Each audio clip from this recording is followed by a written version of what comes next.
Gazon Mardi, spécial Xena, épisode 5, la mauvaise pente. Et oh oui, elle est mauvaise la pente. Oui, parce qu'on attend toujours que Gabriel et Xena... Hashtag FreeGaby. Hashtag FreeGaby. Ah oui. Je suis toujours Norma, c'est toujours Serge. Je suis toujours Serge, tu es toujours Norma. Et j'attends toujours que Gabi sorte de ses grottes. Il faut arrêter FreeGaby. Arrêtez de la laisser dépérir pendant que Xena va faire des trucs. Ouais. Elle est venue à l'aventure, elle n'est pas venue pour les nettoyer les sabots du cheval. Ouais, mais Xena laisse pas ça, elle laisse pas de place pour l'instant. Elle lui laisse pas sa place. Ouais. Mais comment est-ce qu'elle veut que Gabi puisse se révéler si elle est là, dans une grotte, dans un coin, à faire psy pour des espèces de Roméo Emmanuel Chin, là? Ouais. Non, je refuse. FreeGaby. On va le lancer. On va faire bouger les choses. On continue. On compte sur vous. Libérons Gabi. Voilà, toi pour le résumé. Ouais, alors qu'est-ce qui s'est passé dans la mauvaise pente, hein? Qu'est-ce qui s'est passé? Bah pas grand-chose, toujours rien, on s'en fout. Voilà. Toujours la même chose, l'épisode commence. Sur des randoms qui ont des problèmes de merde, Xena arrive, elle laisse Gabriel dans un coin, elle résout leur caca, elle revient, il se passe rien, j'en ai marre. Bon, là c'est quoi les randoms qu'elle trouve aujourd'hui? Bah c'est Roméo et Juliette. Ouais. Voilà. Bon, des gros relous. Voilà, c'est gros relou. Des relous romantiques. Ils sont là, ils sont gentiment entrés dans un lac, en train de dire oh c'est magnifique. C'est plutôt Aladdin et Jasmine. Ouais, c'est entre les deux. Ouais. Enfin, voilà, c'est Gourdin, c'est Gourdin, hein, qu'est-ce que tu veux que je te dise? C'est ça. Ouais, non, on a le Roméo le plus anti-charismatique du monde. puisque comme l'a très bien dit Serge... C'est un mélange entre Aladdin et Emmanuel Chin. Et je vous jure que vous ne voulez pas voir ça. Oui. On peut pas se moquer sur le physique, mais là on peut se moquer sur l'absence de charisme, quoi. C'est ça, oui, commencer l'épisode avec ça, c'est chaud. Ouais, c'est chaud. Et donc c'est lui le prince charmant. Oui. On est mal barré. Et la princesse Nunuche... Comment elle s'appelle? Je sais pas comment elle s'appelle. Yana ou Jana? Yana, Lana. Ouais, comme vous voulez. Jana, voilà. Tiens, l'actrice s'appelle Nicolas. Ah, Nicolas Cliff. Voilà, ok. Très bien. Et ben, c'est Bourde. Voilà. Oui, c'est Bourdas qui se fait bien évidemment kidnappé par les grands méchants. Après avoir contemplé le ciel bleu de printemps et expliqué qu'ils voulaient rester là sur des générations avec leurs enfants, leurs petits-enfants, les petits-enfants de leurs petits-enfants, sous le même arbre où ils auront Ken.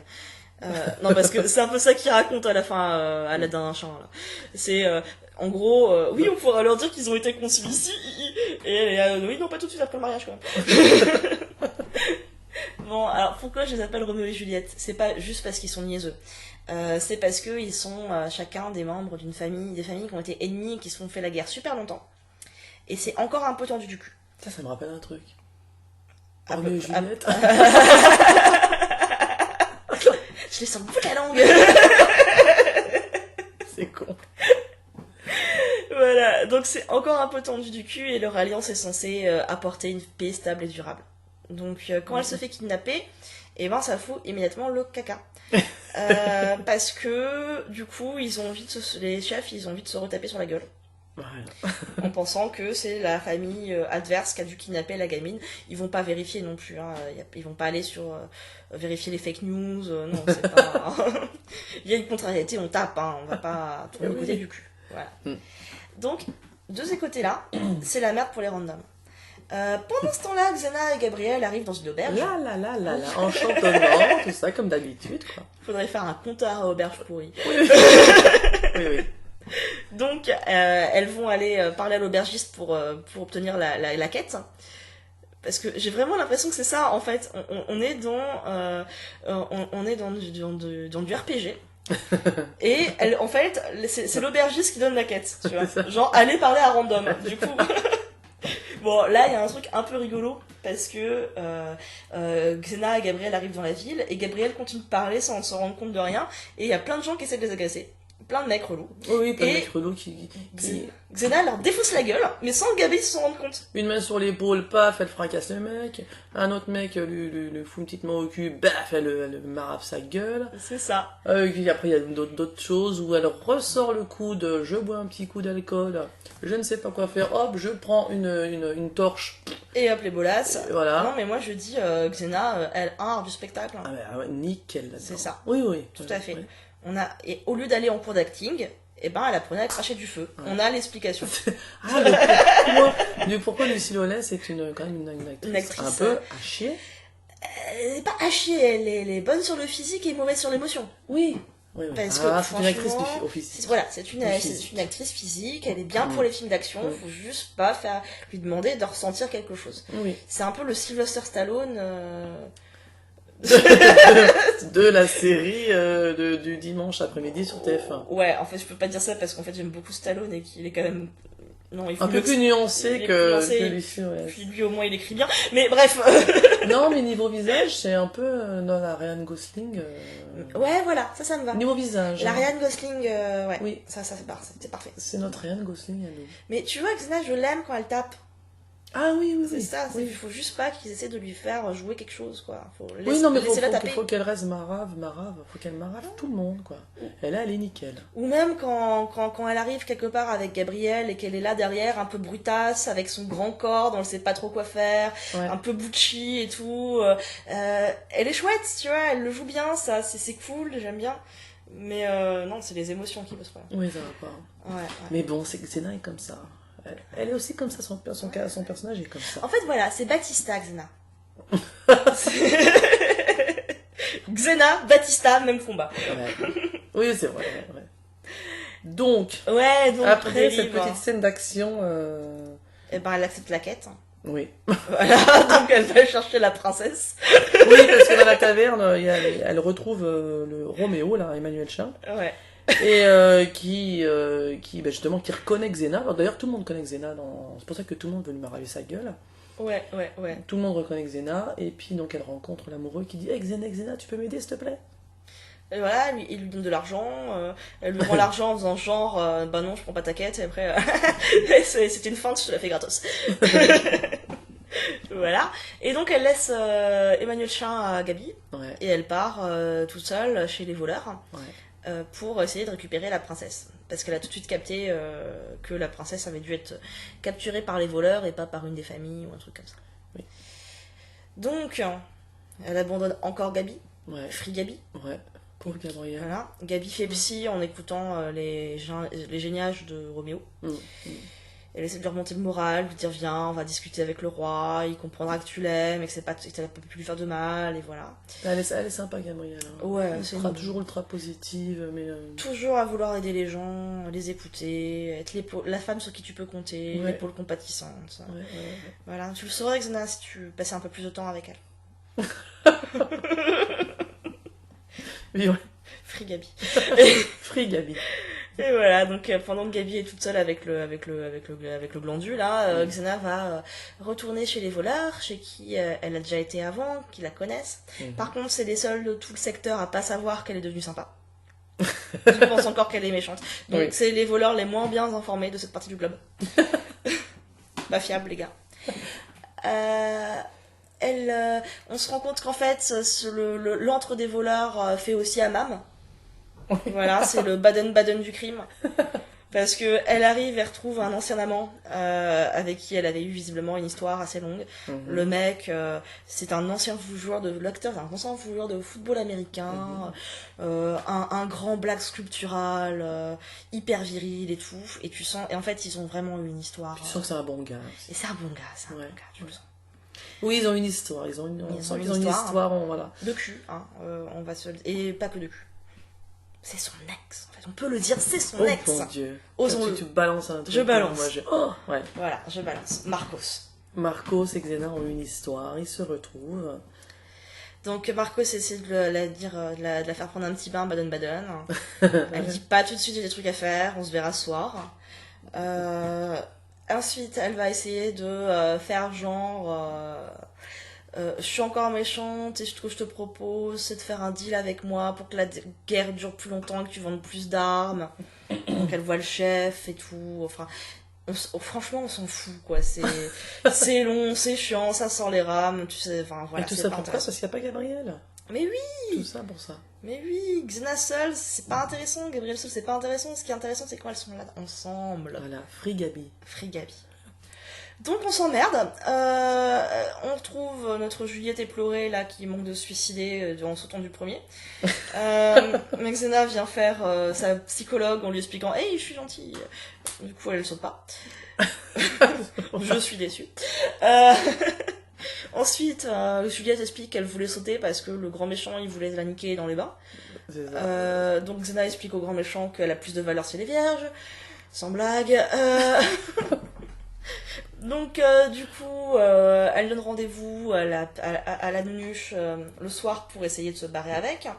Elle veut faire un plan de je fais semblant de voler des armes, mais je la mets dans une caisse d'armes. Et comme ça, j'utilise les passages secrets sous les bains pour l'enlever. Marcos la croise, elle lui fait du pipeau. Marcos lui raconte quand même qu'il avait failli devenir gentil, mais que finalement bof. Mais qu'il a une âme, quoi. Tu vois, donc c'est un bon gars. Ouais. Voilà. Finalement, ça tourne mal, donc ça se bastonne. Donc elle marche sur les murs, elle tape sur des gens. Oui, du breakdance. Moi, j'ai fait du Elle breakdance. fait du breakdance à un moment donné. Oui. Voilà. Oui, ça sent la lassitude dans ma voix. Hein. Oui, non, je... Ouais, hein.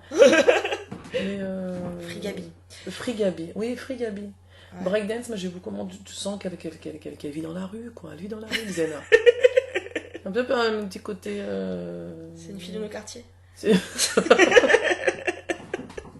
Mais toujours Free Gabi. Gabi, on se bref. Là, ouais. Voilà. Et donc, tu nous as beaucoup manqué pendant cet épisode, Gabi. Oh, Gabi, oui. Donc voilà, donc elle propose à Marcos de...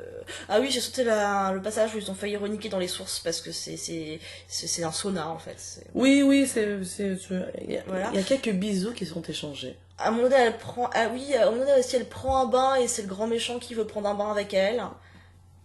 Baden. Toujours. Toujours, il y a toujours les grands puissants qui veulent prendre des bains. Oui, les grands puissants sont très propres. Ouais. Donc voilà, donc Xena est bien propre. Il y a un moment donné, elle fait ironiquer avec son ancien amant. Tu sens que la flamme est encore un peu là. Ouais. Encore un grand moment de Lucie Lawless au niveau acting. Ah oui. Acting. Elle a beaucoup de mal à plisser des yeux. À cligner des yeux. Ouais. Elle aurait vraiment pas dû sauter les cours pour faire des boules de feu. Oui. Dès qu'il y a un gros plan, ça part mal en fait. Oui, ça va pas du tout. Faut qu'ils arrêtent. Ouais, faut qu'ils arrêtent les gros plans. L'expression faciale, elle est pas encore capable. Non, pas dans la saison 1. Non. On verra sur la suite. Oui. Mais saison 1, expression faciale, non. Donc on est triste. Donc forcément, son amant, au dernier moment, décide de sauver la vie de l'innocente victime. En se plaçant sur le chemin de la flèche. Il meurt. Elle est triste. On a des gros plans. Elle joue mal. Et puis finalement, ils enterrent et on retrouve Gabi. Qui réapparaît. On retrouve Gabi et là on a Lucie Lawless qui doit faire semblant d'être triste et c'est dur parce que du coup elle est là, mon ami, mon seul ami. Et nous on pense là, on a une grosse pensée pour Gabriel. Qui se prend quand même ça, elle est à côté. L'autre, on essaie de nous faire empathir avec un gars qu'on a rencontré il y a 20 minutes. Et genre, lui il est important, lui c'est son seul ami. Alors que Gabi, qu'on suit depuis 5 épisodes, elle compte pourquoi ? Pour du beurre. Voilà. Non. C'est pas possible de traiter Gabriel de cette manière. Moi je suis pas d'accord. Elle vaut mieux. Gabi vaut mieux. Ah mais je suis tout à fait d'accord. Mais je suis encore un peu sur le coup d'émotion. Donc j'ai un peu de mal à parler de ça. Parce que parce que j'ai envie de voir Gabriel plus souvent, quoi. On la voit pas. Voilà, tout ça, tout simplement. Donc ça finit là-dessus, ça finit sur les funérailles de Marcos. D'ailleurs, en fait, on est bien content qu'il crève, ce con. Mais oui. En fait. Mais oui, enfin, il est gentil, mais je veux pas d'histoire Marcos Xena, je m'en fous. Mais oui, de ça. nous on veut Gabriel, Xena, Free Gabi. Free Gabi, quoi. Voilà. Bah, merci pour ce résumé, Norma. C'est c'est encore un... Ouais. Tu veux... on fait un point sur les choses ? On fait un point sur les choses. Alors, moi, on fait un petit bilan. Est-ce qu'on fait un bilan à cet épisode 5 ? Je sais pas. Moi, on peut faire un petit bilan. Déjà, on peut faire un petit bilan que le problème, c'est que c'est Gabi qui est tout le côté humour, légèreté, fun.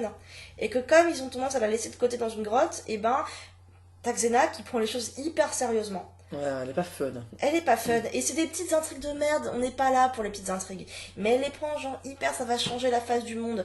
Je veux dire, si le royaume A et B se met sur la gueule, c'est sans pécor à chaque fois, qu'est-ce qu'on s'en fout, quoi. Ouais, mais Xena, c'est vraiment la copine, quand tu vas boire un coup avec elle, tu sens qu'elle a un truc lourd. Elle est pas fun. Quand tu vas boire un coup avec elle, et puis tu sens que t'as pas de mari du tout avec elle. Ouais. Elle a toujours un truc, ouais, j'étais malade, si, ça. Non, mais tu vois, ou j'ai posé un arrêt maladie. J'ai un problème avec la mutuelle. Ouais, il y a toujours ouais, un truc ça. un peu. C'est ce genre de meuf, quoi. Ouais, voilà. Ouais. Qui s'encombre de petites choses, il faut qu'elle lâche prise. Lâche prise, alors, Xena. ok, t'as massacré des innocents par centaines, la moitié, ta mère veut plus te parler, la moitié de la Grèce t'en veut, d'accord, mais putain, mais on est là pour prendre une caipirinha, quoi. C'est ça. Moi, j'avais un petit bilan de mon côté au niveau des intrigues, au niveau de tout ce qui est un petit peu non dit, des choses.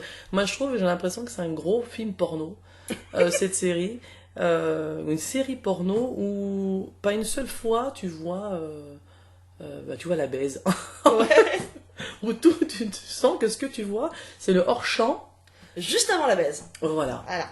Voilà, donc ça m'a fait assez marrer. Parce que justement, sur les épisodes un peu difficiles comme ça, il faut avoir beaucoup d'imagination.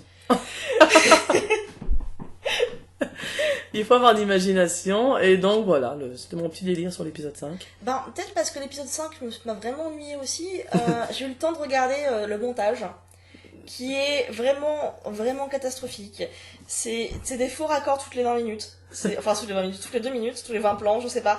Mais on regarde Xena d'un côté, ensuite t'as un contre-champ, elle est dans l'autre sens, enfin ça n'a aucun sens. C'est nanardesque. Elle est souple. Xena est souple. Non mais voilà. Rappelle-toi qu'elle a un art du spectacle. Non, pas art du spectacle. Si, c'est ce que t'as dit? Si, je veux dire du spectacle. Voilà, parce que c'est quand dans du spectacle que t'apprends à faire de si belles boules de feu. Et je sais de quoi je parle. J'y étais. Mais ouais, ça ressemble à un vaste film porno M6. Mais en fait, ça me trouble parce que j'avais aussi regardé les Hercule à l'époque. J'avais des excuses, j'avais 6 ans. Et j'avais pas souvenir que tous les épisodes avaient ce côté érotique. Non. T'avais pas des danses du ventre, des petites voilettes pour morpher avant de sacrifier une vierge.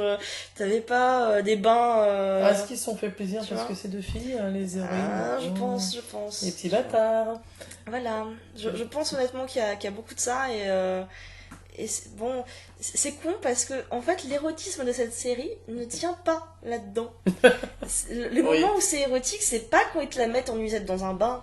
C'est pas quand ils te la font faire du modern jazz sur un banquet.